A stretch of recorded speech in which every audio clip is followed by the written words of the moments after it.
What's up, Ravens fans? Welcome into a live episode of For the Flock Rundown. We're going to be recapping this Crosby trade over the weekend and talking about today's free agency. But let's start positive, Noah. We haven't talked about the Crosby trade at all, and it's a little negative out there right now with all the departures today. But the Ravens did acquire Max Crosby over the weekend. So let's go. Yeah, dude. What's your thoughts on that? That might be purple shades worthy. I ain't even gonna lie, dude. That is definitely purple shades worthy. Thanks for reminding me. Yeah, I gotta get a pair still.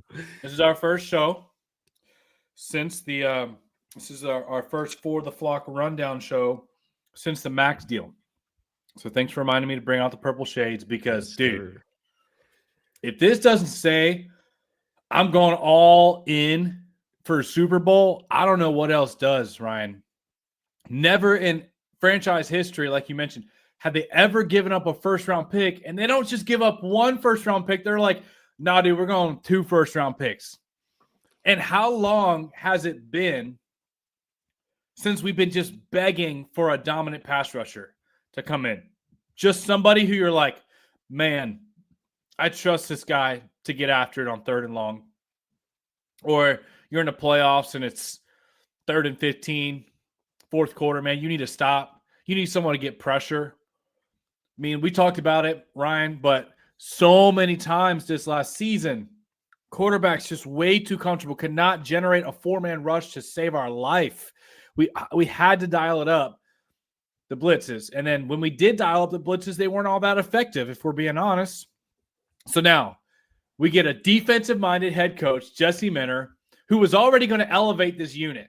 Already going to add to the pass rush. Plus, you started to hear the stirrings of Nnamdi Madubuike possibly coming back, which was already in and of itself going to boost the pass rush, boost the defense.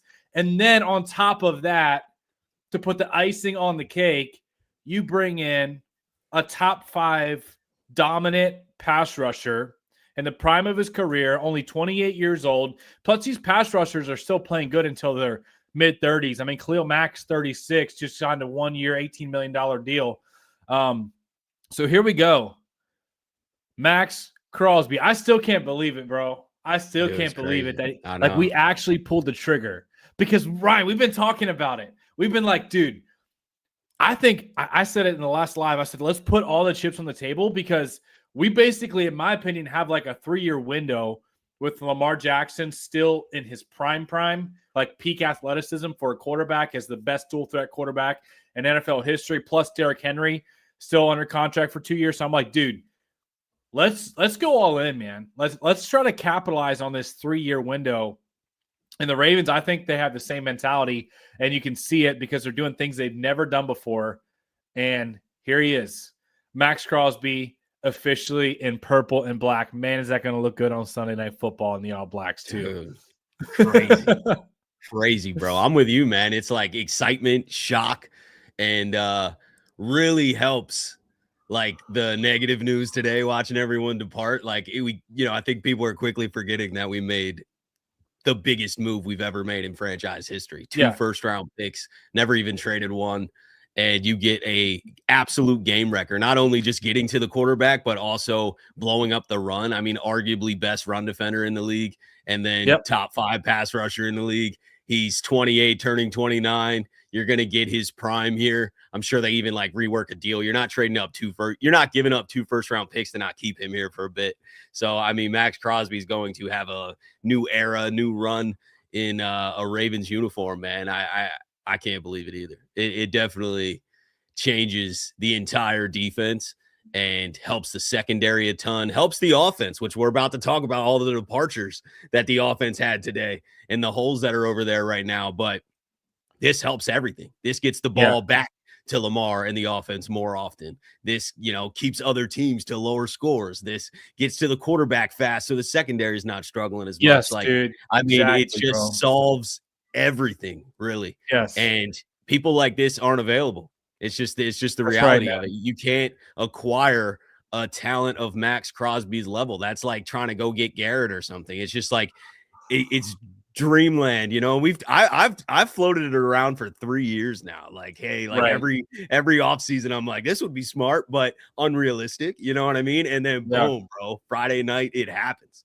So I think it's an all-in move, and I'm pumped. I'm pumped, man. I'm pumped too. It's a massive move. Anything else you want to talk about with the Crosby thing? I know there's a ton of free agent news today, so I just think we're going to get into it. Yeah, guys, we'll get into the free agent news, who we lost, who we added, and we'll talk about who's still out there. There are some names I think worth mentioning, and people are still getting released like as we are recording this. But yeah, Ryan, I think it's a great point because this just elevates the whole defense. If there's like a big winner, like you could say that Mike Green is one of the biggest winners, like because of this Max Crosby. Or if Nnamdi Madubuike is playing, dude, this helps Nnamdi. This helps Mike Green on the other side. This helps Travis Jones. And then, like you said, it helps the secondary. Yeah. Dude, I feel like there's so many times where our secondary was hung out to dry. Like, I mean, hung out to dry where you would see a wide receiver make a highlight play on one of these corners. It's like, bro, he shouldn't have been covering for 8 seconds. Yeah. No, like we shouldn't be letting. Doesn't matter how good the secondary is. Yeah. It's like we shouldn't be letting 43-year-old Aaron Rodgers get out the pocket and throw a dime down to DK Metcalf. Like, what are we doing, dude? Like, let's get after the quarterback. And I just think Anthony Weaver with Max Crosby, like those two personalities, them boys gonna, yeah. And then we got like Travis in the middle with Anthony Weaver coaching these guys. And then we got a second-year player like Aeneas Peebles who could be pinning his ears back, who you're excited about as well. I'm really excited about the defense. I think this is going to – Roquan, you could – I think we're going to look – after this season, we're going to say, man, Roquan had like maybe his best year as a Raven. Like after that, he kind of dropped off a little bit, but a lot of that is the front. A lot of that is the pass rush. A lot of that is the scheme. And we get all that improved with Max Crosby, with better run defense, with better pass rush, and we're getting a heck of a better scheme with our new defensive coaches. So 100%, dude, man. This defense, I think this is going to be a Super Bowl caliber defense. I'd be shocked if they weren't like a top 5 unit. As long as we stay healthy. But what's exciting is no excuse. Right. Yeah, no excuses. What's exciting is we still have 10 draft picks even after giving up this year's first round pick. Yeah. And this is a pretty deep draft class. People are saying there's a lot of talent between that, second round all the way to 4th, 5th round, and we got a lot of picks in there. So I'm excited, man.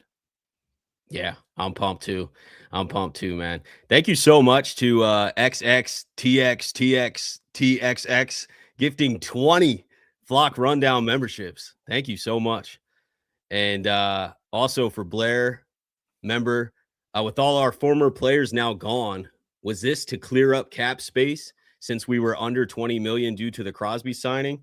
John, please sign Fa'alele.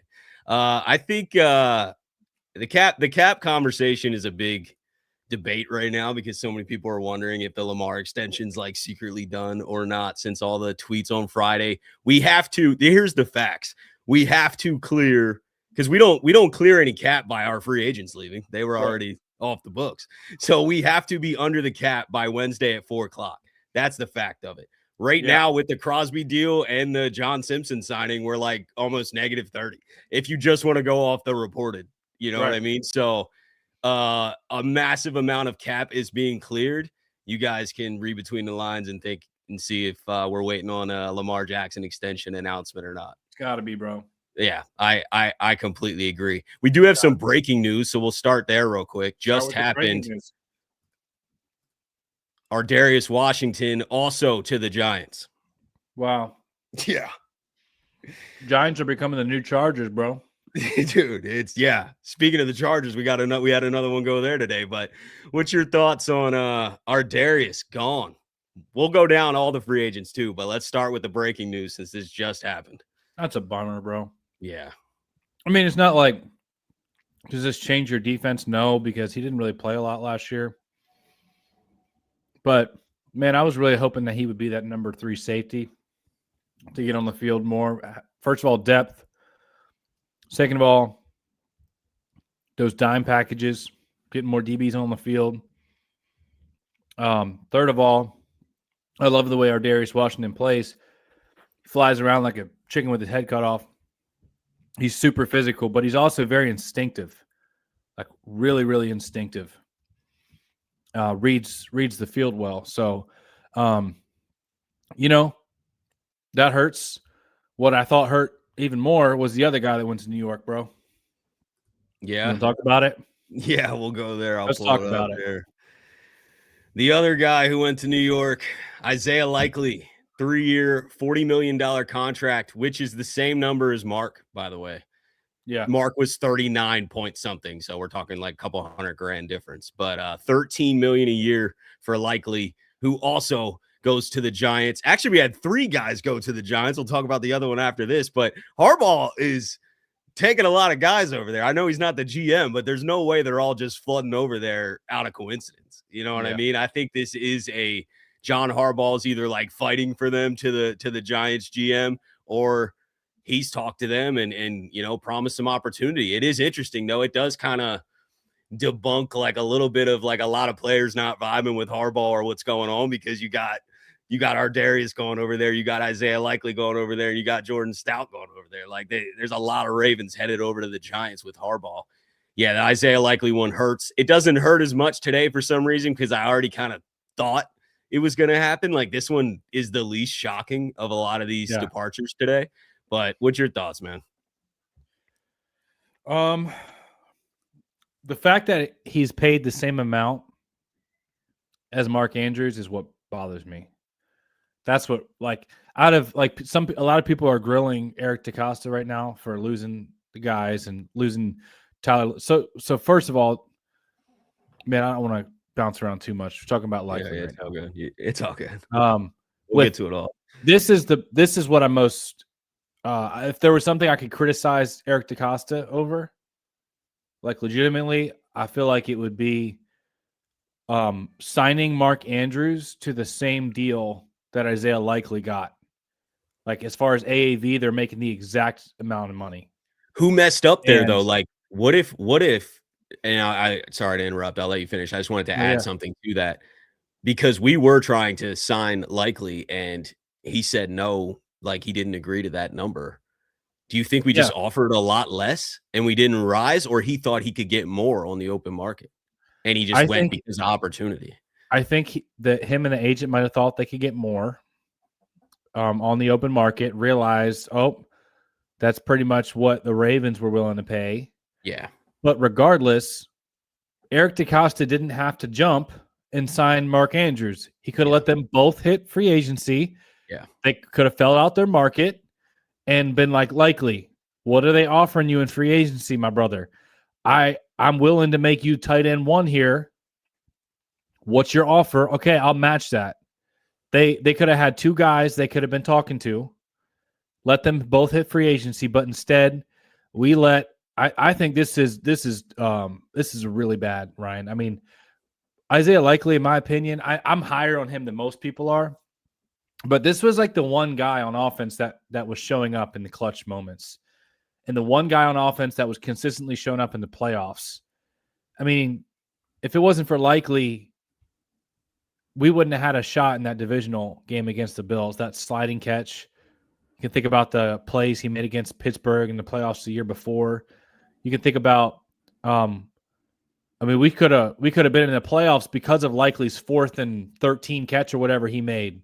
That crazy snag last game of the year. Like he's a guy that continually shows up in the big time moments. A guy that Lamar trusts, and a guy that I think with more volume and more opportunities could be like a legit, top 5, type 10 type of tight end. So I don't like that we went with Mark over Likely. I do understand how it could have happened. They were trying to offer Likely money. He said, no, I want to test free agency. And then we said, well, we want to have 1 tight end locked up before free agency. So we're going to offer Mark, but you didn't have to do that. In my opinion, you could have waited, let them both hit free agency, and then made an offer from there. But this one hurts. This one hurts because you're starting to look at the weaponry around the offense, and besides like Zay Flowers, I don't feel really good. Besides Zay Flowers and Derrick Henry, I'll say that. Zay Flowers and Derrick Henry, I feel really good about. But pass catchers after that, who do you feel really good about? Yeah, I'm hoping they can get something out of Bateman, but I agree with you. I actually agree with your whole strategy there, and that's why I wanted to phrase it that way, because we were trying to keep Likely and probably offered him the same amount, you know what I mean? So that's why I think the lesson here is it wasn't about money necessarily, or maybe he thought he could get more, but with the year he had, he didn't. It was definitely about opportunity, but the Ravens could have approached it, like you said, with a different strategy and just waited and stayed patient and let Mark, Isaiah, and Kohler hit free agency, which may have upped the price. Like there's, you know what I mean? Like Mark could have been more, you never know what that market ends up being, but I think, I guess, Isaiah's market. So, I mean, you could have ended up saying, hey, we'll pay you the 13 million that everyone else is offering, and you're our tight end one. Yeah. It was the strategy of signing Mark early. And I guess EDC did that to be safe, but that's where the mistake is. I think it's not like the amount we offered or like anything like that. You know what I mean? Because he ended up getting the same amount of money. So it's about opportunity and signing Mark first. I totally agree with you, man. It's the strategy of it that bothers me. Now he's in New York with John Harbaugh. I'll say this though. I'm hoping for a Mark Andrews bounce back. Yeah. Right? And he's got all the opportunity in the world right now, right? I mean, literally the only tight end on our roster. Yeah. What is he, 29? Yeah. So, I mean, it's not like he's fallen off a cliff. It's not like he's washed or anything. Like Mark Andrews, I still think will make a lot of plays for us this upcoming year. The trajectory's not headed in the right direction, but he could tap into something. Yeah. Right. His opportunities were less. I feel like his confidence kind of went down, and the injuries, like ever since the car accident, like he hasn't been the same. But I do think his body is emerging right now in the confidence. I think he'll be able to have a nice season this year. And we'll talk about this here in a little bit as far as guys that are available. I still think the Ravens need to add another free agent tight end. I get really excited about David Njoku, bro. That's what I was saying, bro. I love to see David Njoku, but he's a weapon, bro. Like he's a legit weapon. He's a run after catch monster. He can also block. Man, David Njoku, Zay Flowers, Derrick Henry. Suddenly, I'm feeling pretty good about that. Bro, that was the same name I was looking at when I was live streaming today. I pulled up the tight end free agents after we lost Likely and Kohler, and I was like, David Njoku actually really excites me here. Yeah. Oh, and Goddard's out there too, and he's a ball player too. So we can talk about guys in a little bit that are still available. There was recently there was a post. Max Crosby has officially arrived in Baltimore. He posted a picture of the harbor. So sick. Man, I saw someone comment that, but I'm out of touch right now since we're on live here. It's exciting. I just saw it on X. But let's talk about the biggest loss, Ryan. You want to talk about the biggest loss? We got to jump to the biggest loss. All right. Tyler Linderbaum. Talk about 3-year, $81 million, $27 million per year. Big loss. Didn't think he would leave. I didn't, but I didn't think he'd get that number. If you would have said, hey, Linderbaum was getting 25 or 27, I would have been like 100% he's gone. I just was thinking that. And did you see the other centers? Like McGovern signed yesterday for $13 million a year. Mays signed today before Linderbaum for $8 million. Yeah. Like this is in a different stratosphere. This is desperation. Yeah. I mean, I understand why the Raiders, like they're going to be drafting Mendoza, right? The number one. Yeah, and then they got the 14th pick now. So they want to protect Mendoza, their quarterback they're bringing in, and they want to have a strong run game with Genty, who they just drafted in the top 10 last year. So I get it, but $27 million per year is absolutely nuts, Ryan. That's just like off the rocker. Like tackle usually money. when a position gets reset, it gets reset by like $3 million per year. maybe $5 million per year, but almost a $10 million jump per year, especially whenever we talked about this last time. Because I told you, I was like, dude, I'm less than 50% about Lindy. And I said, Creed Humphrey. You could argue that Creed Humphrey's a better center than Tyler Linderbaum. I would say he probably is, yeah. Yeah, and I mean, he's making 18, but you could have said, all right, well, even though we think Creed's better, that was a year or two ago. We want to keep you. We're going to give you 20, give you a $2 million more than the best center in football right now, or maybe even 22, like a 4. But 27 is just crazy. So I can't even be mad at Eric DeCosta. Like I'm not. There's nothing that he could have done because they offered a record-setting market deal before free agency. They really wanted him back. But the agent of Tyler Linderbaum said, no, we want to hit free agency. And you see why. Because there was a bidding war. The Commanders wanted him. The Ravens wanted him. The Raiders wanted him. I think there was other teams interested as well. And ultimately, the Raiders say, bro, we're nobody's winning this bid. Yeah, and Jeff Zrebiec actually did some digging and found the Ravens offer. So I'm taking him for his word here, but they offered 4 years, $88 million. So the Ravens went up to $22 million per year. Wow. Which is steep, man. Like, to me, that shows like they wanted him bad. You don't just offer, like, that is a market resetting deal, $4 million over. Dude. But they wouldn't lower. So that was a 4-year deal. The Ravens wouldn't lower the year term to 3 years, and they wouldn't meet that value clearly. So, I mean, the Ravens were aggressive. Yeah, bro. It's insane. That's more than most wide receivers.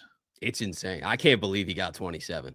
And now, like, if you're Creed Humphrey and the Chiefs, like, Chiefs about to trade him in 2 years or something. Like, you know what I mean? Yeah. Like, they're not now. It's what, $30 million for this next center? Yeah, I mean, if I'm Creed Humphrey, I'm saying, bruh. Yeah, restructure now. Thank you, Tyler, for taking that L and going to the crappy Raiders for me to go get. Well, when has a center been as important as like a left tackle? To make that money, you know what I mean? It's not the same type of position at all. All I can say is they must have felt really, really high on him, and they must have really thought that he was going to do a lot for Ginty and for their rookie quarterback Mendoza.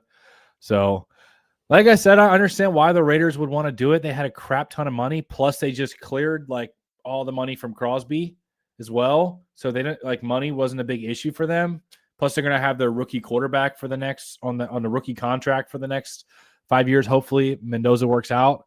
So I understand why they would do it. It's just the Ravens would have been malpractice for us to go above what we offered, above 22, but to go all the way to 27 or even more than 25, it's just too much, man. Yeah, it hurts because it leaves it's a big hole. Yeah. I mean, here's the reality. The Ravens offensive line was not good last year. They had issues at left guard and right guard. And now you lose your center.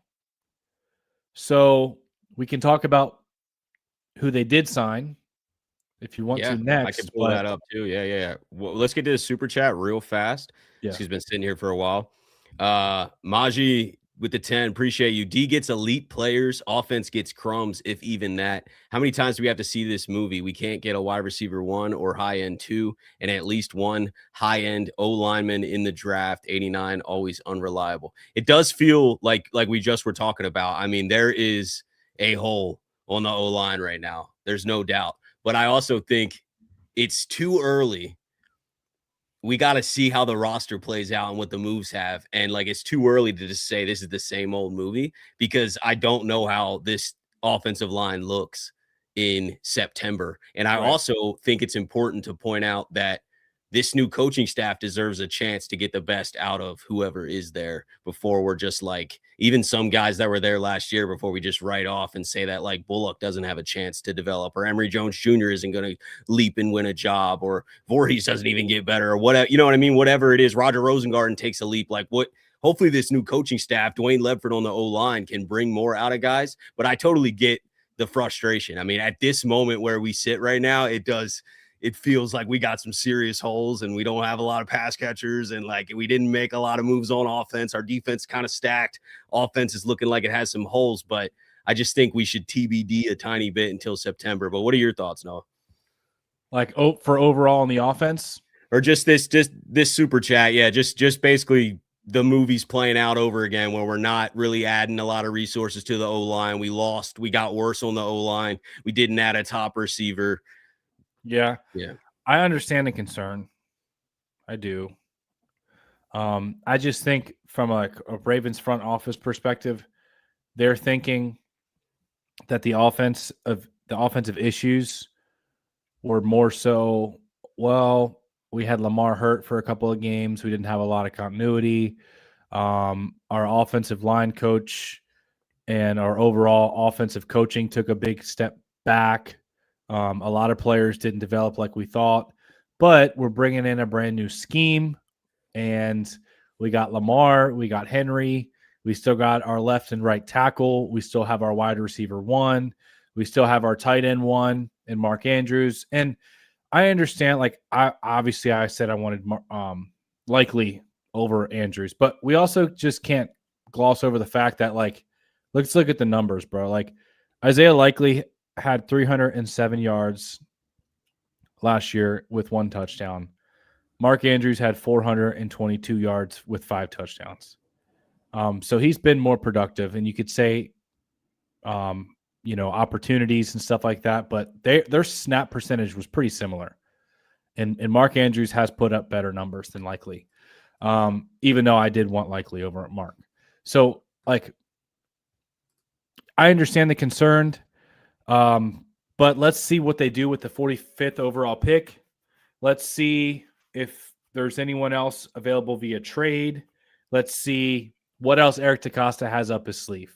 The reality is you can't have like superstars in every position. Like, no team can, but you can build a nice roster. You can build depth, and you can have superstars at certain positions. And I'm certainly I'm excited that one of our superstars is finally at the edge position. Yeah. Like, it's so important to get pressure. Edge is so important. So we got superstars right now at edge, at quarterback, and you could argue those are the top 2 positions. And I don't know if you want to call Zay Flowers a superstar, but I'll say this. He's a top 10, 15 receiver. I mean, he had over 1,200 yards. Yeah. He's a Pro Bowler, yeah, and he's he's a wide receiver 1,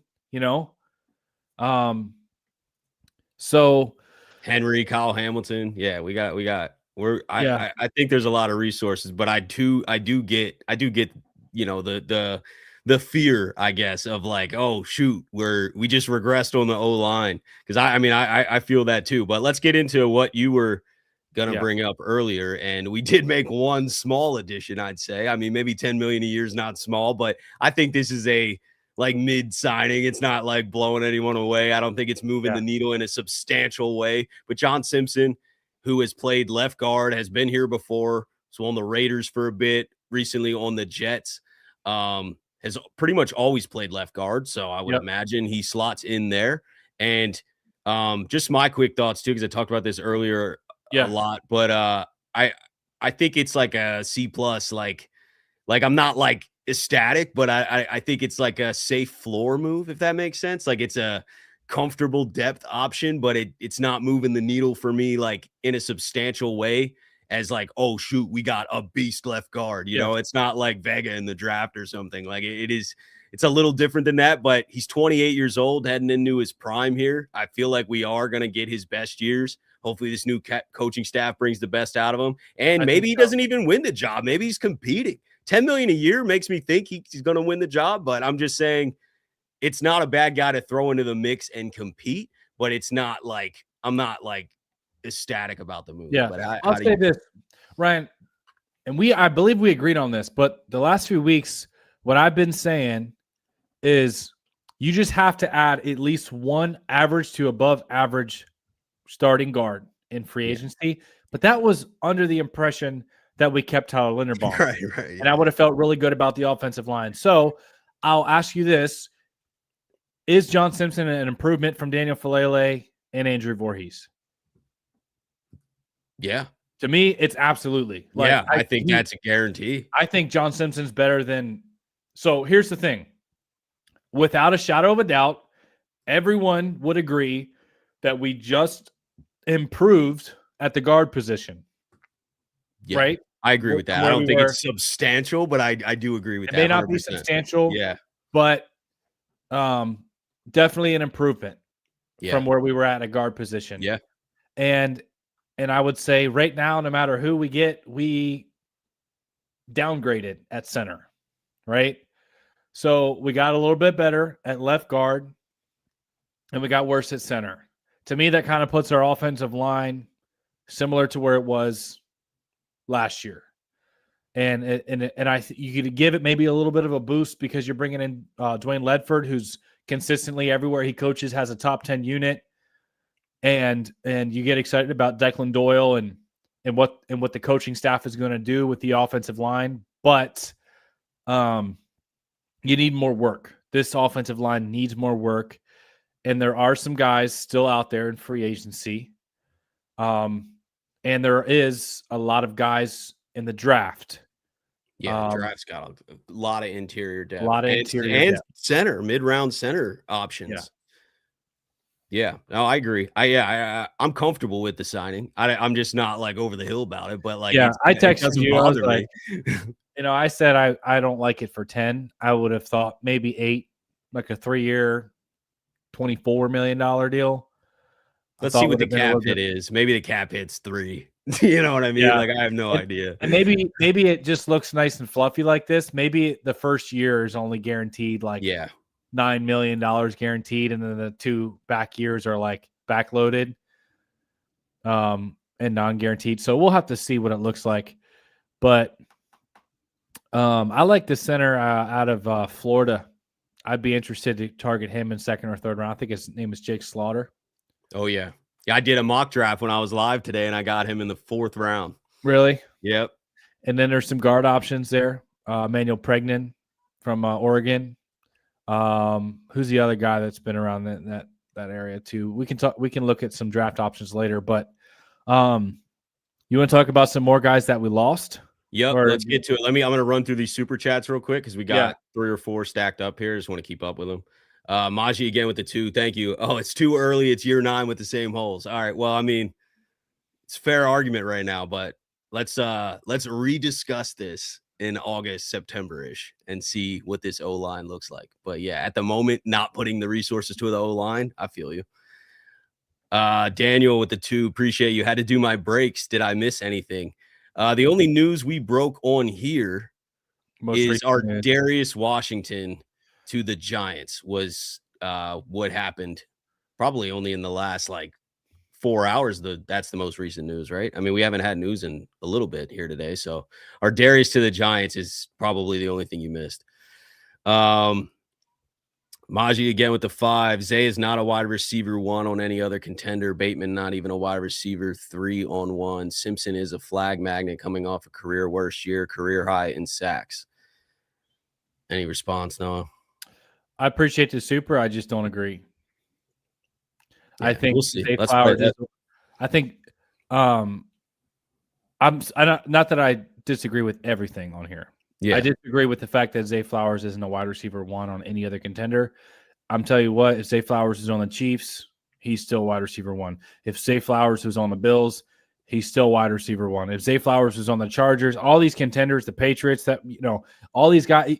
Who was the wide receiver 1 on the Patriots last year? Stephon Diggs. You're telling me at this point, Stephon Diggs is better than Zay Flowers? No, not a chance. Zay Flowers has had back-to-back Pro Bowl seasons over 1,000 yards. This last year, over 1,200 yards. So I think that's just not true that he wouldn't be a wide receiver 1 on any other contender. If you're saying – some people think when they say wide receiver 1, they picture like an X receiver. They picture like an outside A.J. Brown, yeah. But that's not what a wide receiver 1 means. I mean, your tight end could be your top target. Your wide receiver 1 is who's getting the most volume, who's the most talented. I mean, Amon-Ra St. Brown, is he a wide receiver 1? Yeah, he is. Does he play mainly in the slot? Is he a smaller guy? Yeah, he is. So, and Tyreek Hill, when Tyreek Hill was an absolute star on the Chiefs, was he a wide receiver 1? Yes, even though he wasn't a stereotypical X. But I understand what you're saying about Bateman. You can't really argue with the production this last year. He's been up and down with injuries, and I agree with you about Simpson being a flag magnet coming off of a career worst year. But also, he was on the terrible Jets, and he didn't have a lot of help around him. And he was still, even with a bad year last year, better than Andrew Voorhees and Daniel Falele. So, yeah. but yeah. Yeah. All right. Moving on to who did we not talk about that left? Kohler, our other tight end option, heads to the LA Ravens, aka the Chargers, and gets a 3-year, $24.3 million contract that makes him, they phrased this in a unique way, that makes him the NFL's highest paid blocking tight end. I do think he is way more capable of catching passes and being an all-around tight end, but the way they phrased it, he reset the market for blocking tight ends. Right. But we lost another tight end. What's your thoughts on this, man? Yeah, it's just funny because Kohler coming out of the draft was not a blocker. That was actually like one of his weaknesses. But in order for him to see the field more, he had to develop as a blocker and put on some weight. I mean, he was actually one of the best receiving tight ends in the draft when we picked him up. Got him ahead of Likely. So I think he came out of Iowa, right? Yep. Yeah, it was a couple picks. They were both 4th-round picks. He was like a couple picks in front of Likely. We went back-to-back tight ends, which I saw Ryan Mink post an article today saying like the Ravens are set up to do that again because they just lost him. Yeah. I wanted to see Kohler back, man, but were they going to go $8 million a year? I think the Ravens were probably thinking more like 5-6 per year, maybe 7. But we don't know. We don't know what they offered. Yeah. But I don't know if there's probably more pressing needs than, backup tight end. Backup tight end. Yeah, because it is backup. He would be a backup in Baltimore, so you have to. Yeah. I mean, I am bummed about losing Kohler. I do think he got a great deal though, and that's the theme of all of these guys we lost today. It's like, whoa, you see that contract? You know what I mean? Besides maybe Likely, that one seems like fair and normal, but a lot of the other ones, like I think Likely was definitely more about opportunity than money, but a lot of the other guys who left, it was about getting the bag and resetting, their lives really. So I wish Kohler the best, man. Hopefully we can find some tight ends in the draft, or maybe even, like we talked about earlier, go grab a veteran tight end like Njoku or Goddard or somebody out there. Like that would make a lot of sense too. So, yeah. And I think you could probably get an Njoku around the same price. Yeah, I'm not sure. I don't know what his market would be. Yeah, he was coming off like a pretty injured season last year. And he only had 293 yards, 4 touchdowns.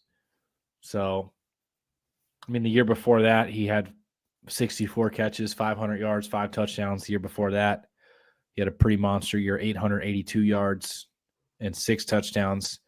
But, down year last year, also had inconsistent quarterback play and injuries. So, I mean, I wouldn't be surprised if he goes anywhere between $8 to $12 million per year. And if that's the case, I'd rather go with Njoku. So, yeah, we'll see. We'll see how it plays out. Kohler's headed to the Chargers. Another guy that we lost today. I think this was the first deal, if I'm not mistaken. He, like pretty much immediately after free agency legal tampering period opened, and that was Draymond Jones to the Patriots, 3-year, $39 million. Yeah, I didn't expect that we were going to bring him back. Not after the Crosby move, no. Not after the Crosby. Yeah, I wanted to bring him back, but I didn't expect that we would, especially after we just, about to pay Crosby $30+ million a year. So, yeah, I'm not surprised. Patriots get a good pass rusher, though, man. I thought Draymond's time here short. Obviously we just traded for him, but it was effective. Like our pass rush was abysmal. And then when he came in, it was like the first sign of life. You know what I mean? It was like, all right, this guy's playing with the type of mentality that we need to. He's actually getting some pressures on the quarterback. So I think New England actually got a solid deal here. What's that come into, like $13 million a year? I mean, that's appropriate, really. I think he, Khalil Mack got, because we were talking about Mack as an option. He got like $18 million or $19 million or something like that. And Jalen Phillips today, by the way, reset the market. I That don't was know if you saw crazy, that bro. deal, but he went to Carolina for a bag. So $30 million a year. We were over here like spitballing if we could sign Phillips. Like, not for 30, man. We got Crosby for the same price. Yeah. Yeah. Jalen Phillips' deal was pretty shocking. I thought he was going to be getting like 20 mil, 25 mil per year, but like, poof. Yeah. You think That we was just draft edge depth now? Because the free agent market, unless we wait a while, you could wait a while and get like a vet that's a lot cheaper. But I'm saying the pass rush or edge market is expensive. Like, that's not really is. where you get like cheap contracts. So it's like, do we just hit the draft now for depth at edge? We obviously have Crosby, Mike Green, Tavius. Like, we're looking a lot better when you add Max Crosby to that room. But are we done? Hey, Ryan, like, man, I done said go all in. Let's Who's mess the other around. one? Let's mess around inside Trey Hendrickson, bro. Oh, dude. We'd be broke. Everybody would be really mad about the O-line. We'd have no resources. But yeah, hey man, that is all in. I can't believe he actually didn't sign today. Yeah. Like, that's a big name, big ticket item that's just still hanging out there. And usually most of those are kind of done quickly. Yeah, I think they're letting the teams have this bidding war. There's probably a good amount of teams interested. Does he beat Phillips? Oh, So it's 30 plus? I don't know. Dang. Let's see who else is still out there. You see Boye Mafe got 20? Yeah, that's what I mean. Dude. That's why I'm like looking at the edges and I'm like, who could we possibly afford? Like, Owe. Did you see Owe's? He got 20 with the Commanders. 20 more than 20. Was it? More than 20, I thought it was 4. Was it 25? Yeah, bro. He got 100 million.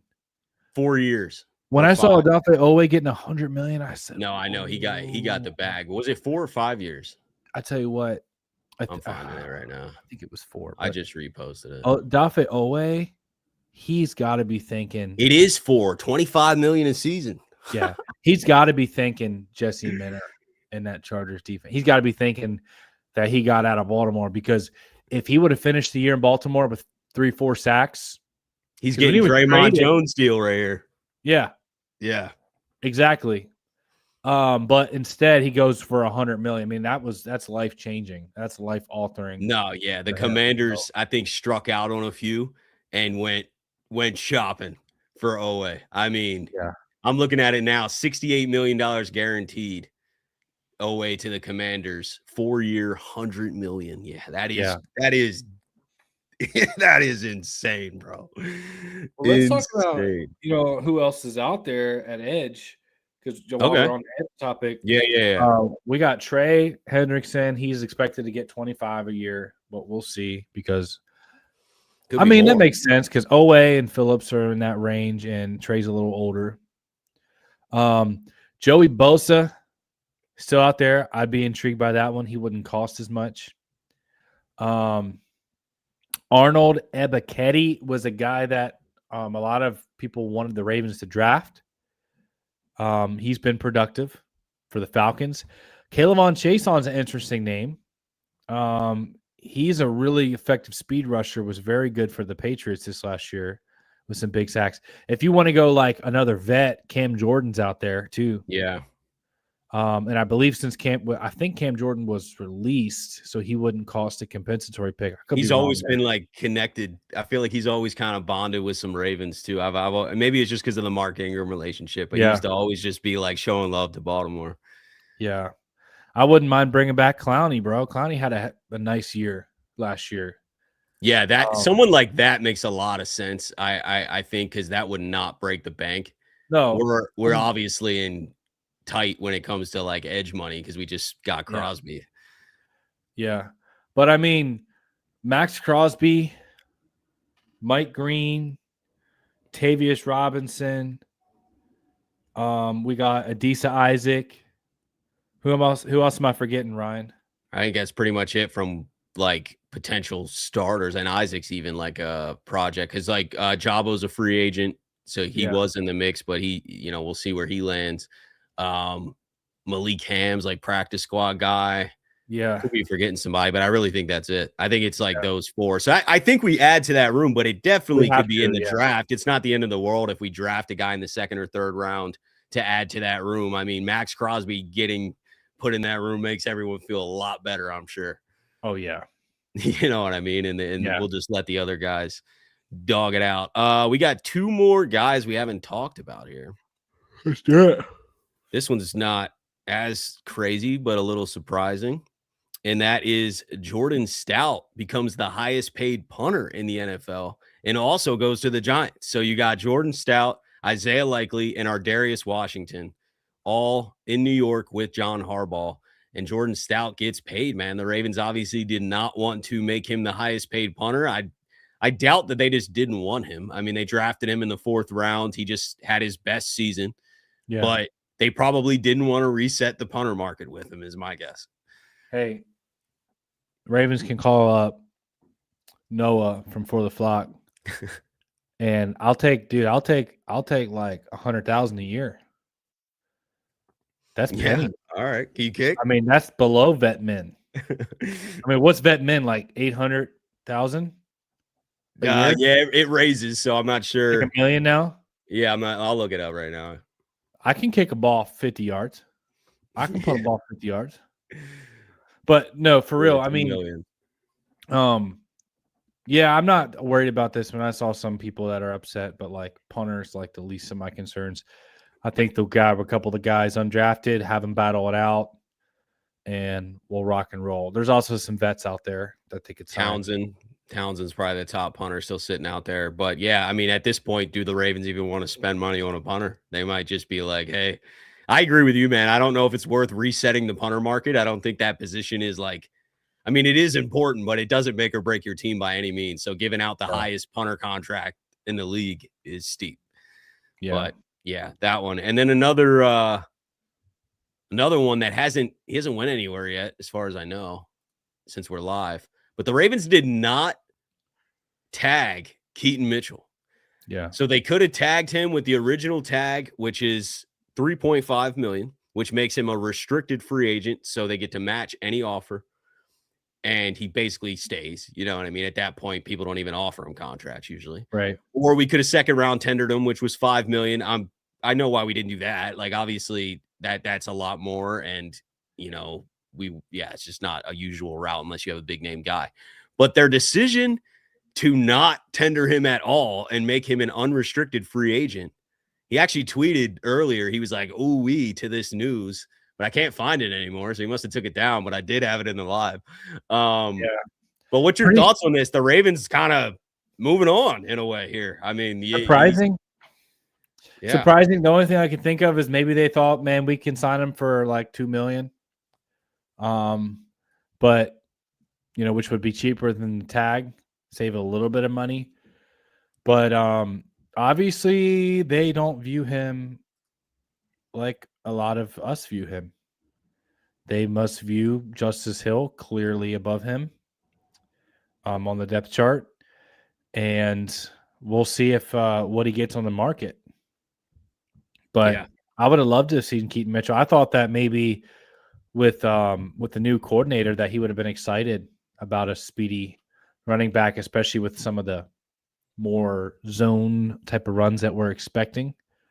But we'll see. I guess the Ravens, maybe they felt out the market and thought they could get him a little cheaper. We'll see how it works out. But obviously they aren't too high on him, or they would have just paid the $3 million. Yeah, that's my thoughts too. It doesn't necessarily mean he's gone. I saw a lot of reaction to this immediately was like Keaton's definitely gone. And I get it. It's way higher odds. Like if he's restricted, there's like no chance he's gone. And all you had to do was pay him 3.5 and you would keep him. But they didn't do that. So he is unrestricted. And Fowler earlier today said, watch the Giants. Surprise, surprise.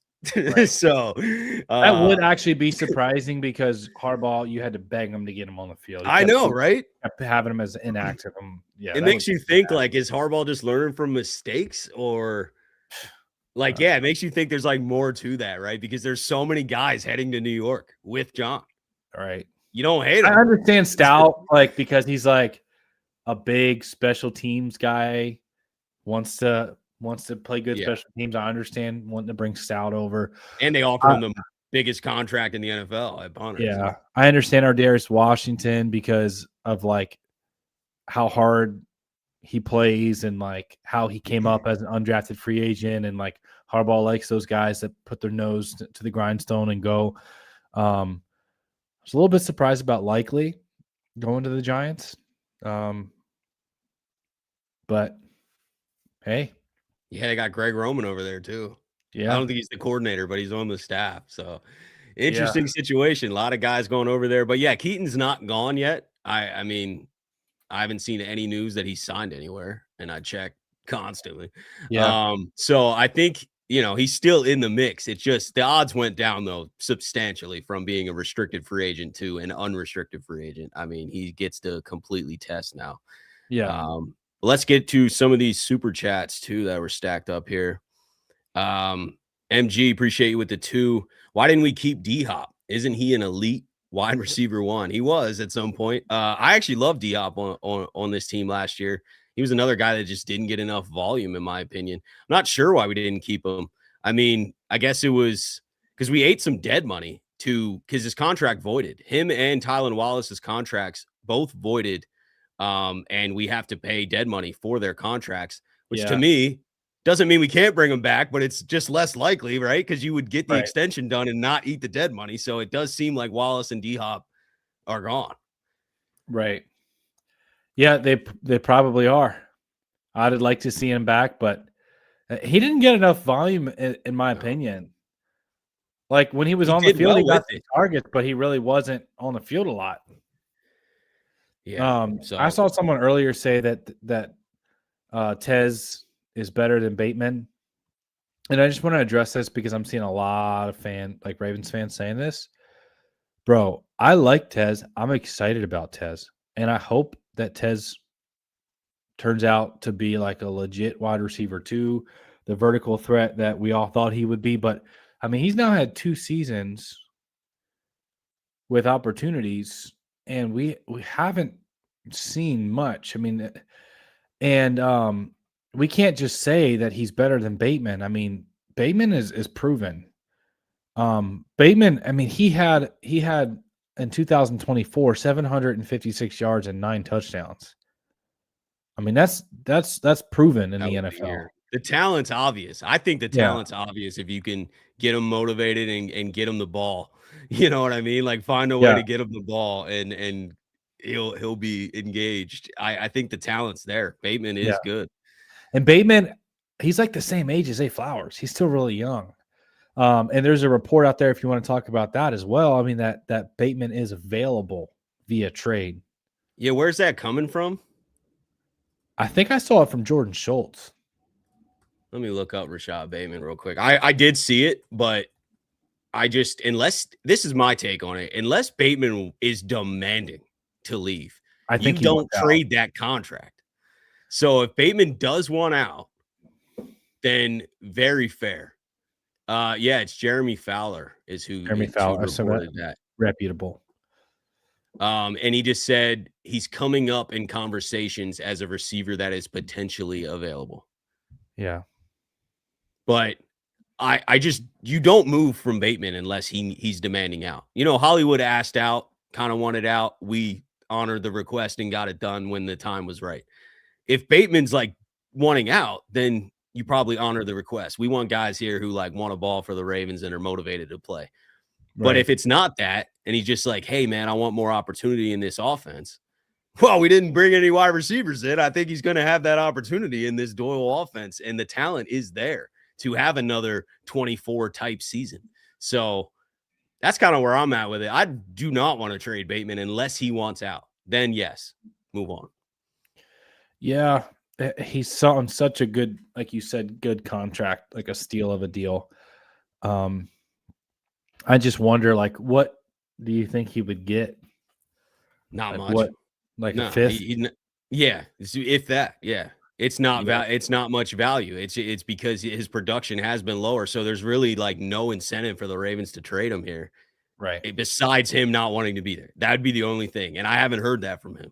So we've seen some frustration but that could be lack of involvement. You know what I mean? And we have a brand new coaching staff here that can get you involved. So Yeah. I don't know. I'd like to keep him and let him play out this contract and see if we can maximize this talent, because I think he's got a lot of talent, man. I'd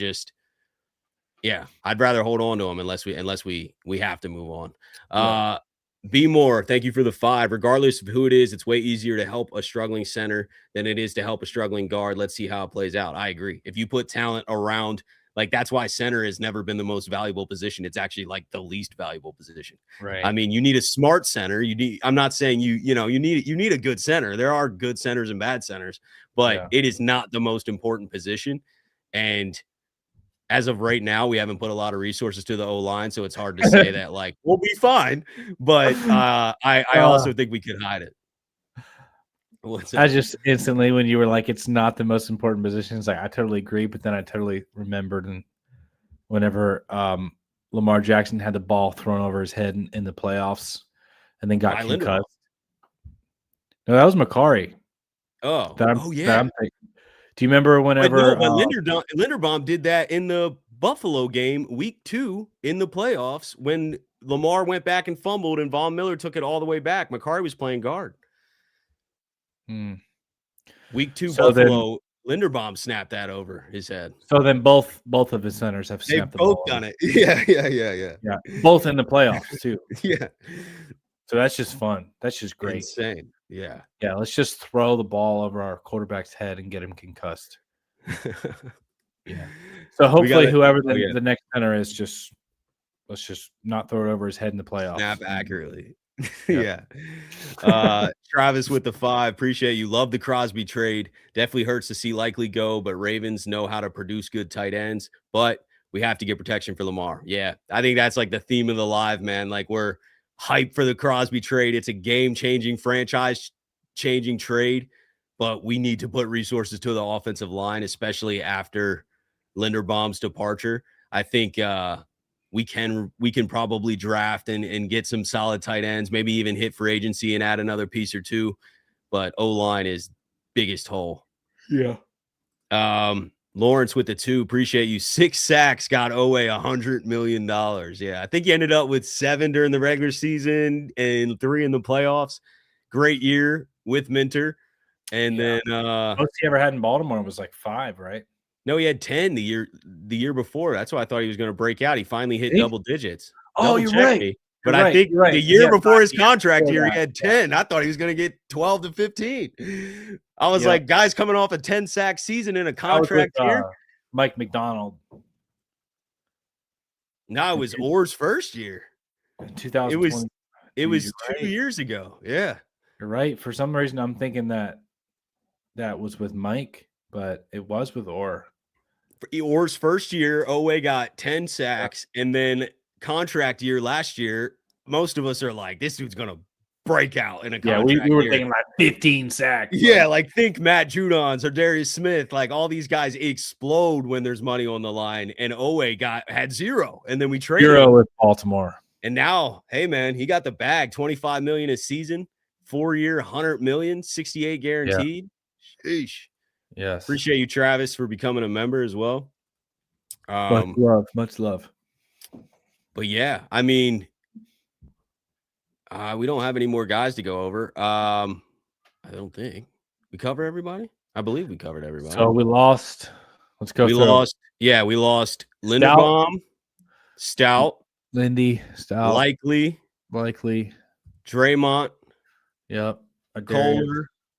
Kohler. Ardarius, and then we brought in John Simpson, and we re-signed. We didn't talk about this at all, actually. We re-signed Tyler Huntley over the weekend. Right. So that was announced, and he's officially back as the backup quarterback, 2-year deal. I'm happy about that. Yes. Now, I'll say this because it doesn't look good from the rip, right? Like, just looking at all the guys you lost and you brought in. I mean, the 2 players they brought in are starters, and one's a superstar. So you brought in Max Crosby. He's going to fix your pass rush. And you brought in John Simpson, who's at least an average guard. And I like Simpson. He plays with that nasty, like that mauler mentality. he's a big, strong dude on the offensive line, and I think he'll help pave some ways for Derrick Henry. Yes, he did have some penalty problems, but you're hoping that with Dwayne Ledford coaching up this offensive line and him being only 28, still in his prime, all this starting. I mean, he's been a starter for 5 years. Yeah. He's been at least like the best left guard on every roster he's been on the last 5 years. I mean, that's the reality. He's been a starter, and he's got proven experience. He provides a floor. I think he's an average guard, and he'll get after it in the run game. And he's a big, strong dude. So definitely an improvement over Falele and Voorhees, like we said. So you improve at left guard, and then you majorly improve at edge. And then the rest of the guys that you lost, let's be real, only one of them was an important starter. Yeah, Linderbaum. That's Linderbaum. Was like that hurts the team. That one hurts. Time. Yeah. Likely hurts. Was he a starter? No.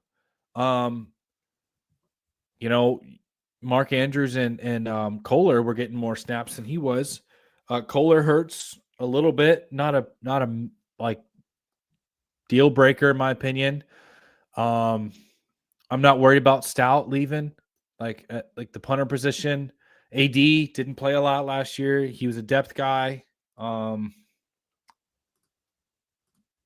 Jones, he was a starter, but I mean, you kind of already dealt with that with bringing in Crosby. So it doesn't, like, if you just like look at all the guys lost and then like the guys gained, it doesn't look good off the onset. But like none of these guys are important starters besides Linderbaum. Yeah, no, I agree, man. I agree. I was just looking through some of the deals today. It is crazy to see Owe top 3. Yeah, dude. Top 3. Hey, bro. Phillips, Alec Pierce ended up staying, and then he got overpaid, in my opinion. The Commanders said they were ready to offer 30, but he stayed with the Colts. Yeah. So then, and then Owe. I was saying I would have went and played with Jaden Daniels. Yeah, crazy. Better thinking. I mean, they were just in the NFC Championship a season ago. I don't know if he knew that. I don't know if he knew what their number was. I mean, hopefully his agent's doing due diligence behind the scenes, but he signed right before free agency kicked off. Yeah. So, like, technically, you're not allowed to talk. That's what, like, the purpose of legal tampering is, you know? Yeah. Our Darius just put up a goodbye message. So, did he? Yeah, we'll show that real quick just because if anyone's tuning in later, Darius is on the Giants. Yep. So he said, "Thank you, Flock Nation and Baltimore organization. Major love always." Yep. Darius Washington signs with the Giants. What was that number again? Oh, 1-year deal. I don't know. Yeah, it was small. It was like 2 or 3 million. Do we is Gilman in the mix, or do we go elsewhere or go to the draft? Because we need a safety. Interesting. I don't know. There's a lot of safeties. They said that this is one of the best years you can need a safety in the draft. So, I mean, hopefully we don't take one high. I definitely think O-line is the priority right now, but we are going to have to add a safety into this mix here. And it will be interesting to see how the Ravens divvy up their remaining funds, because there's no way they weren't planning to spend $22 million. I'll go back to the beginning tweet here by Jeff. The Ravens offered Tyler Linderbaum 4-year, $88. That's $22 million a season. The Ravens also traded for Max Crosby, who makes $30 million a season, or has a $30 million cap hit. That's $52 million they were ready to spend before Wednesday. Yeah. You know what I mean? Like, there's like some serious bread being thrown around by the Ravens. Didn't end up landing with Linderbaum. Where's the remaining funds funnel into? Yeah, I mean, that money that they were about to drop on Tyler is going to go somewhere. Yeah. Do you split it up? I mean, there's not a lot of guys. That's why I said we're going with Trey Hendrickson, bro. Dude, that would be all in. Somebody did comment that, and they were like, somebody commented that, and we were like, other teams are going to score like 6 points or something. We could just get Trey Hendrickson and Max Crosby. It doesn't matter how good the offense is. Just score. Like old Ravens days, just give us 10. You know what I mean? Guys, I promise you, I'd be shocked, Ryan, if this offense wasn't top 5 next year. I'd be shocked too, and I think Doyle's going to bring a lot of creativity to this mix too. And can we like we still have Lamar Jackson and Derrick Henry. Derrick And Henry. but we need to add to the line, you know what I We mean? do. But I do think the coaching staff adds a massive wrinkle that a lot of people are just kind of writing off, you know what I mean? And just thinking about the departures as players, not thinking about how this coaching staff wants to formulate a team. Maybe that's not the exact personnel. Like maybe we don't bring back a Ricard because they don't want to use a fullback or something. Like maybe they're going in a different direction to fit their style and get fresh players in here because we have a whole new coaching staff. I mean, let's be real. This team's going to look a lot different next year. Yeah. Okay, Ryan, I'm going to give an optimistic swing, okay? All right. Yeah. Ready? Yeah. All right. Do you think Let's look. We got these pieces coming back. We got left tackle Ronnie Stanley coming back. We got left guard John Simpson, improvement. We got right tackle Roger Rosengarten. We got 3 core pieces here that we know are going to be starters, that are going to play well, okay? We also have Emory Jones, who we are excited about. And let me ask you this, Ryan. If we would have started Emory Jones at right guard last year over Daniel Falele, would it have been better? Yeah, I don't know. Probably at some point, yeah. He was hurt, though, for over half the season, so that's what he was. Even when he came back, that sucks. Yeah. Even when he came back, though, in his limited action, he looked better than Falele. It was just such a small sample size. That's why I say probably. But, yeah, I agree with you. I think the potential's way higher, and it's mainly because of how he was in college. Right. Like, this dude was a starting right tackle for LSU as a freshman. Like, this is a third-round pick. That he is not a scrub, man. I'm telling you right now, Emory is going to compete.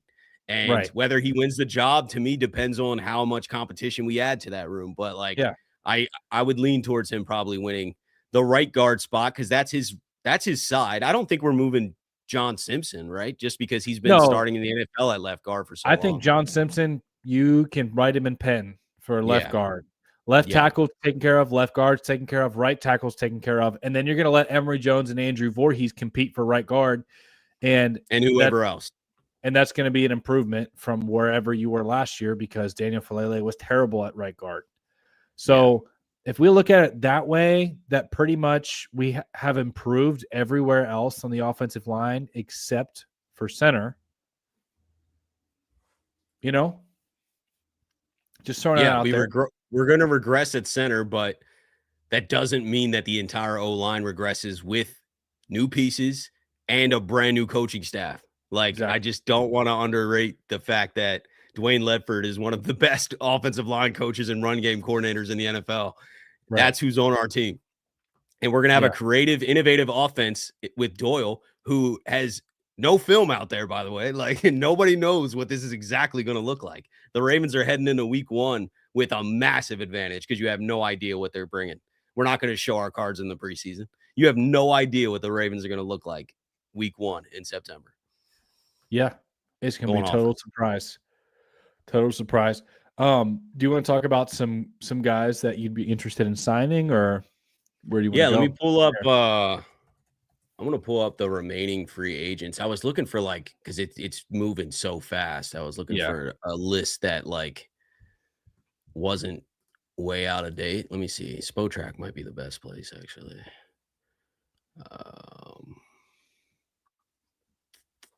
Because, I mean, there's some guys that I would still be very intrigued by. Yeah, if you could start talking about a couple guys that so you still like here while I pull this up. Some of the top guys out there, Trey Hendrickson, are they going to bring him in realistically after paying all this money to Crosby? Probably not, but hey, man, you never know. Devin Lloyd, linebacker. The Ravens are going to have to address another starting linebacker next to Roquan Smith because Teddy Buchanan is recovering from that ACL. He probably won't be ready until later in the season, similar to how AD came back later in the season. Cornerback, Tariq Woolen. The Ravens are going to have to address cornerback in some way with the free agent, whether that's bringing back Chidobe Awuzie, but there's a big long corner here in Tariq Woolen who's played good football. Rasheed Walker, offensive tackle for the Packers. Do you want to slide him in one of the guard spots?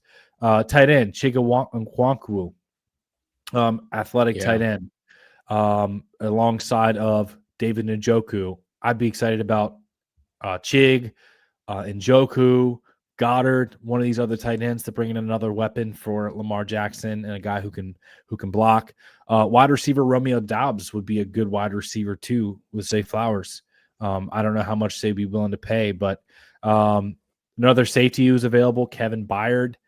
DN, Caleb Chase on if they want to add more depth there in that room. Guard Elijah Vera Tucker still out there. Guard Chris Paul. Just to name a few, Debo Samuel would be an interesting one to me. Juwan Jennings would be interesting. And one of our top targets is still out there in Wyatt Teller. If the Ravens want to add another dude that's proven. Yeah, that was my pick at guard. And I don't know if the John Simpson signing does kind of cancel that out or not. That's where I'm like stuck now. You know what I mean? Because I didn't technically think I don't think John Simpson was like a crazy far-fetched signing, but I'm just saying, does it take you out of that vet guard adding to the mix because we paid him $10 million a year? I love a lot of those names. This list should be updated. Yeah. So this is the remaining free agents. Another O lineman to add to the mix is the Packers just released earlier today, released two-time Pro Bowl center Jenkins. Yeah. He also plays guard. A lot of people are saying he's better fit at guard. So I don't know if this would be a potential center option, but he did just get released. Yeah.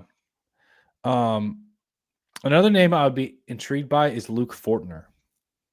I was looking at him earlier. He's played. What position is that?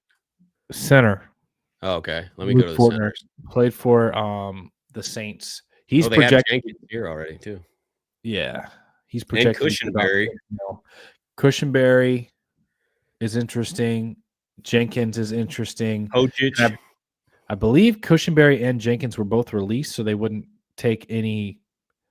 They wouldn't count against the salary cap. And then Posick, I mean, that's a proven guy. I mean, that's a real proven guy who's only 30 that the Ravens could shift if they want to go there. Does the center market get elevated since there's been like all the center deals were super low before Tyler, and then all of a sudden it's like in the stratosphere? Is that just him? Is it like Deshaun Watson outlier? I think it's the outlier because the fact that who our guy McGovern, right?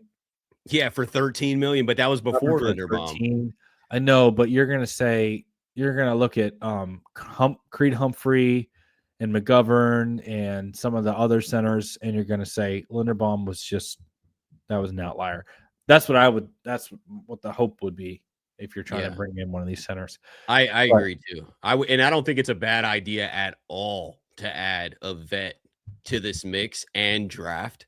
Because to me, that's like the ultimate competition. Like, imagine we add a veteran center here, and we draft a center, 3rd, 4th round or whatever, right? And we draft a guard at some point, right? And then you have bullets, everybody battle it out. Yeah, as much competition as possible. Yeah, the entire interior would be battling, including John Simpson, including the center and the right guard, Emory Jones. Like, everybody would be in the mix. May the best man win. Yeah, especially with the new coaching staff. With a fresh set of eyes on everyone, no bias. Yeah, great point. Yeah. I love that scenario, and that would make me feel extremely comfortable. Yeah, it really would. Not a lot of massive names out here. Marshawn Lattimore is crazy because I remember last year everybody wanted us to trade for him. Yeah, and then he went to the Commanders, ended up getting hurt, got released. He's back available at corner. Yeah. Receivers are expensive. Like, I was looking at the receivers and my fear, like, it almost seems better to go draft a guy in the 2nd or 3rd round. No, it's just so what if, with a draft pick. Because it's like, what if one of these guys who's like a 1st round caliber guard or edge rusher falls to you at 45 and then you don't get a receiver, you know what I mean? Yeah. So it all is so unknown how the but would we be screwed with our current room? A receiver? Yeah, and adding we will add. I mean, we only have, I think, 4 guys on the roster. So like we will add someone, but I'm saying, like, if you don't really add a top 3 guy and your top 3 is Zay, Bateman, Tez. Is that good enough, or like we need to swing a little bit? I would be major concerned. I'd be major concerned because of if Flowers goes down, it's scary. Yeah. I mean, there's some smaller deal guys that now they're like poor man's A Flowers, but like Yeah. you got Tutu Atwell there. Even like Darnell Moody's an interesting name that just got cut. Marquise Brown, Hollywood, like these are depth options that Hollywood actually could still probably have some juice here. He'd be motivated. I think so too. He'd be motivated. But and I know that's really good in his offseason. He has some juice running down catching passes from Lamar in the offseason. I'd be interested in Debo too. Debo, he's physical. Debo, it's just that I guess this number deters me. If we can get it low, like a lot lower than that, yes, I'm all in. But I'm just saying, like 16 million, I don't think we're doing that. Yeah. Or Tyreek, like I could see Tyreek heading back to the Chiefs. They just re-signed Kelsey too. Like they signed Kenneth Walker today. Like they're swinging a little bit. Yeah. I mean, it's just like the depth behind Flowers. Like, I just think I'm still scarred from whenever Flowers got hurt in the play. Like, he didn't get to play in the playoffs last year. Then Bateman got hurt in the game. So then, like, Tylan Wallace was like your wide receiver one. And that was not good. But you could say the same thing. I mean, at edge, if Crosby gets hurt, it's not good. It's basically you're relying on and every team has those holes, you know what I mean? You can't have like secure depth behind every position. So I guess we gotta fly thin somewhere. I would like to see another legit target though at wide receiver, whether that's at 45 or 80, in the draft, or a solid vet. Like to see another proven target, especially because you gotta at least fill out the room, right? Because we're adding something. You lose D-Hop and Tylan Wallace, so right now you have Bate, Tez, Flowers. Those are your three guys. And LeJohntay Wester.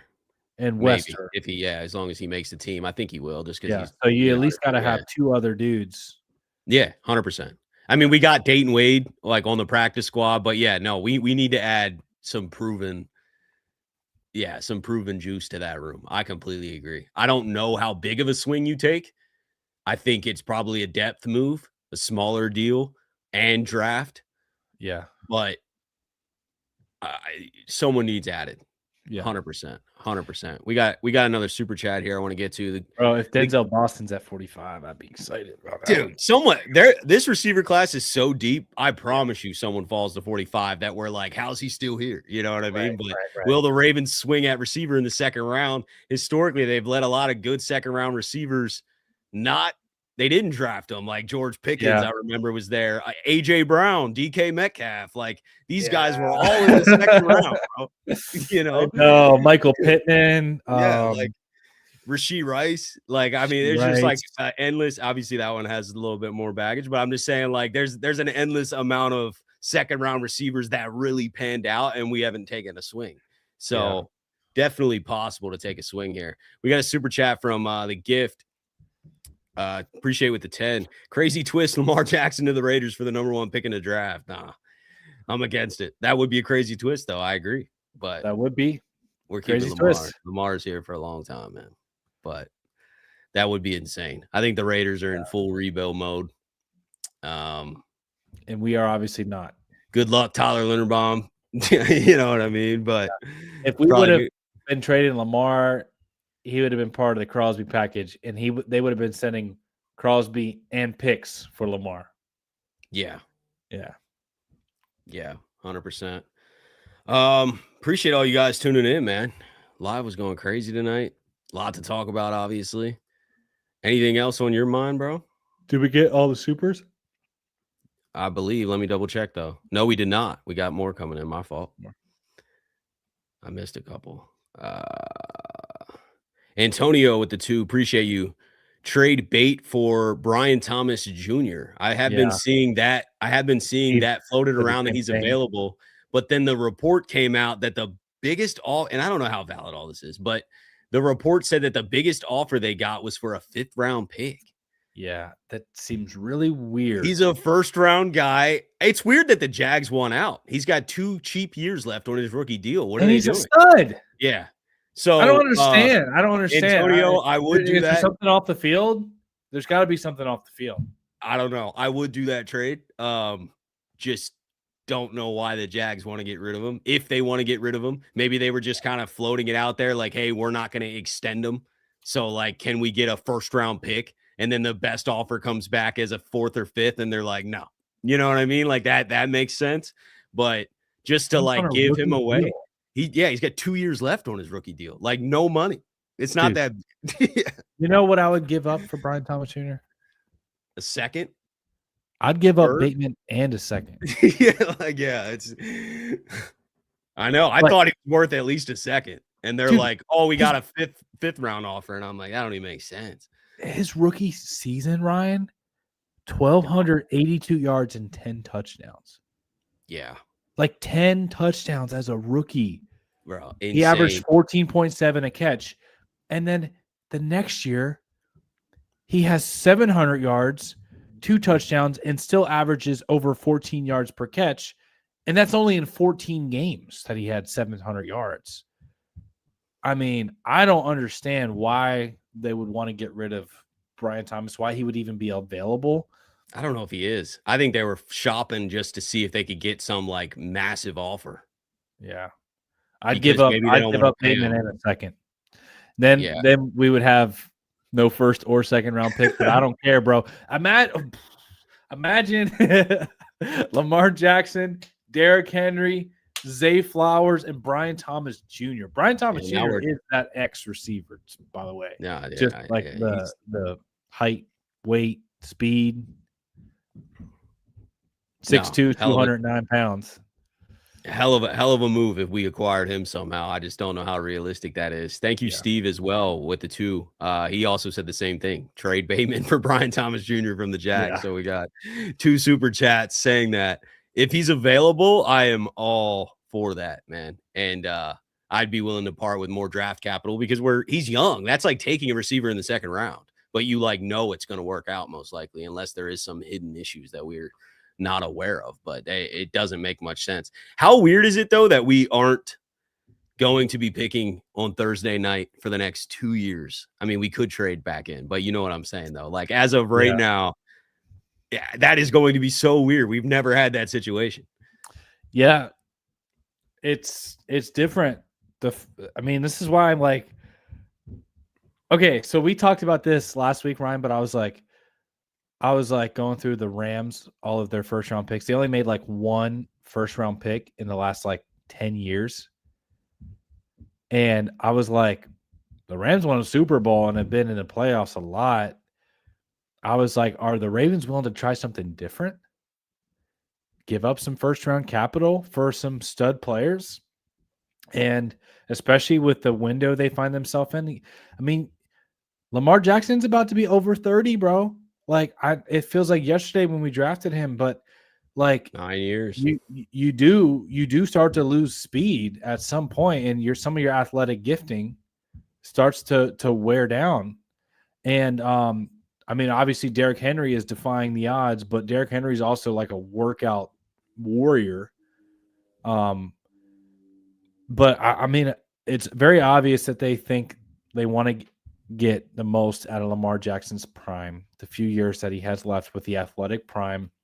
Hopefully he gets better and better, seeing the field, throwing the football and everything, and we have a long time left with Lamar. But they're in a window, man, and they're taking advantage of that window. They don't ever give up first-round picks, and the fact that they gave up 2, it's just crazy, man. It shows you how desperate they were to finally have a pass rush. I think Eric DeCosta's got to have been frustrated watching the Ravens the last few years not get after the quarterback.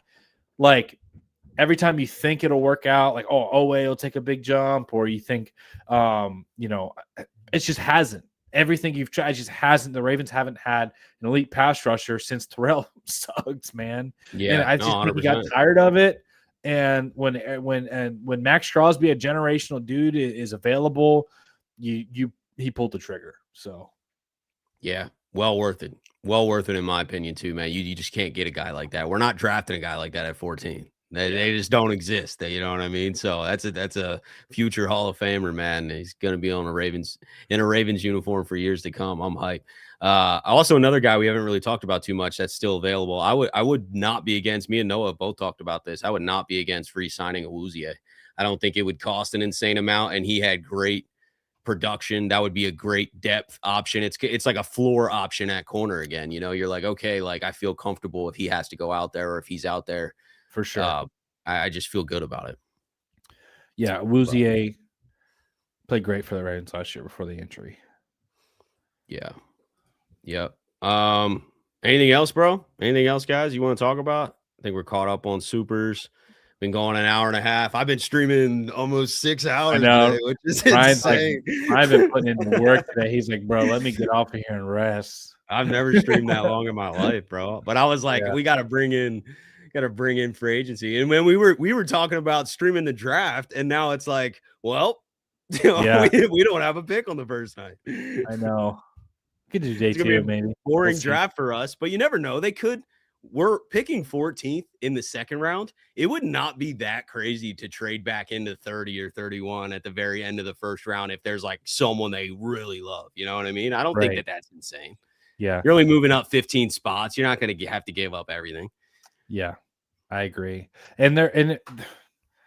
Okay, so let me ask you this. Besides Bateman, who we've already discussed as a possibility of being traded, is there anyone else you could see being traded on the Ravens? Traded? Not at this point. I don't know. Do you have anybody in your mind? I mean, the contracts that are messy is Marlon, Roquan. Those would be ones where like a trade, if the other team takes on the deal and you can really clear some money and have a clean contract, not carry a lot of dead money. Those make more sense, but I don't think it's happening. I don't think we wouldn't get much. And I just feel like having a year here, because I don't think it won't be a long time where we have Roquan and Marlon and like everybody. Like, I don't think this whole group's going to be together for 5+ years, you know?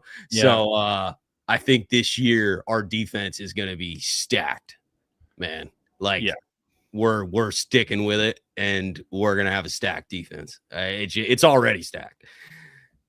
Yeah, I can't think of anyone else besides maybe Roquan, but $32 million cap hit though. Like, somebody would have to really want to take that on, and at this point you need the money. Who's got the money?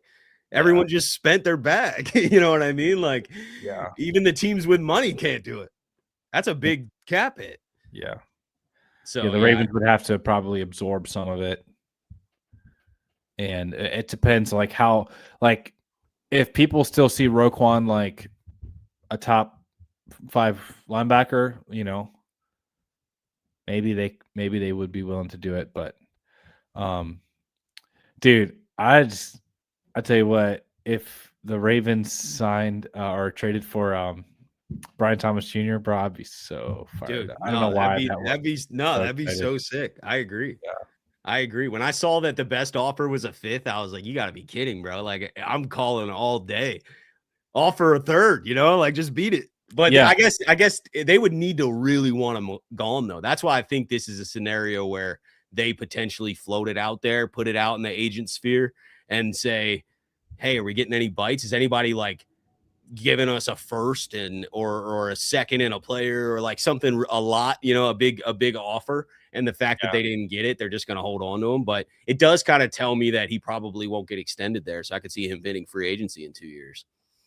Yeah. Or getting traded next year when he's like on the final year. But hell yeah, man. I'd be good with Brian Thomas. Yeah. Linebacker Dre Greenlaw, solid player. Just got released. He did get released. Wouldn't count towards the comp pick formula, and they need another linebacker next to Roquan, bro. Bro, we know we were planning to spend $22 million on Linderbaum, so to me that has to get divvied up somewhere. Yeah, I don't think it was just John Simpson because we were signing a guard anyway. You know what I mean? So like, we're spending somewhere. I think they'll probably sign a vet center to give himself a little bit of a floor. I'd feel good. And another competition with whoever they draft, and you know, Bullock. They'll probably sign a vet corner. I would be shocked if they don't sign a vet corner, a vet linebacker, and a vet center. And maybe safety. Maybe safety. We could probably expect draft too, but some news here pretty soon about some of those positions. Yeah, so. Sometime this week. And we're going to get some massive news before Wednesday because somehow the Ravens cleared all this cap. I think it's the Lamar extension that he just hasn't talked about yet, but that's my personal theory. But we have to get news. I mean, if you just go off like reported numbers, the Ravens are negative 30 million. Like it's not, we have no money. We signed John Simpson and Max Crosby. You have to get under the cap by Wednesday. I believe they're already under the cap behind the scenes. You know what I mean? You don't pull a Max Crosby trade off and then hope you can get it done by Wednesday. That makes zero sense. And I don't know if you saw Jeff's tweet, but Jesse Minter, EDC were in Florida with Steve Bisciotti all last week. And then you get the Lamar tweet, you get the trade, you get the, you know what I mean? It's like, dude, okay, come on, let's put the pieces together here and stop like acting like we didn't clear any money or anything. We clearly cleared money, bro. Like you're not doing the Max Crosby trade in hopes that you can like figure the cap out. Yeah, it's done. I think it's done. I mean, the only thing you could say is that maybe they were going to pull the trigger on a star pass rusher regardless. Like that was the plan coming into the offseason. Like we're signing a Trey Hendrickson or a Jalen Phillips, or we're trading for Max Crosby, or we're getting a star pass rusher. And regardless of what happens with Lamar, that won't change it. And if we don't get the contract extension done, we're just going to restructure. And like that could have been the mentality, and maybe it's not done, and maybe they have to restructure, but it's probably done. Yeah, I agree too, but we'll know. We'll hear by Wednesday because we'll be like, how the Ravens get under the cap, you know? Appreciate you, 410 Rodriguez, for the 2. But yeah, no, we'll see, man. News will be flowing these next few days. So anything else, bro? You want to head out? I think we're good, man. Yeah. Hold on, we talked about this earlier. 410 Rodriguez. Appreciate with the 2 again, though. Our Darius just went to the Giants. Yeah. It was like early in the stream when we started that happened. We kind of broke that on here, but 1-year deal. So our Darius, Kohler, and Stout all with Harbaugh in New York. Interesting. But appreciate all you guys, man. You guys were running the live up tonight, and there's a lot going on. Appreciate all the support. We'll be here talking to you guys and going live every Monday. Yep. And have a beautiful rest of your night. God bless. Love you guys, and talk to you soon.